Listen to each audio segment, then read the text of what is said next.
আসসালামু আলাইকুম। আজকে আমি কলমি শাক রান্না করব তেল ছাড়া। কলমিটা ধুয়ে পরিষ্কার করে কেটে নিলাম। 1 কাপ মসুরের ডাল, একটা পেঁয়াজ কুচি, 1 বাটি পানি দিয়ে ডালটাকে আমি সিদ্ধ করে নেব। ডালটা বলক আসার পর 1 চামচ লবণ, আধা চামচ হলুদের গুঁড়া, আধা চামচ মরিচের গুঁড়া, 1 চা চামচ রসুন দিয়ে ডালটাকে আমি সিদ্ধ করে নিয়েছি। এখন আমি একটা রুই মাছের মাথা দিয়ে ডালের সাথে কষিয়ে নিচ্ছি।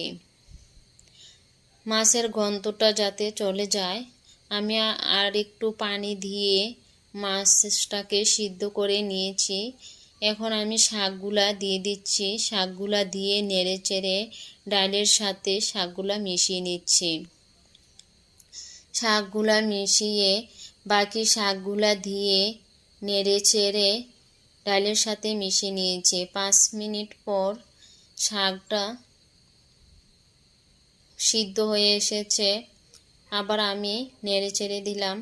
মরিচগুলা কেটে রেখেছিলাম। শাকটা আমার হয়ে গেছে।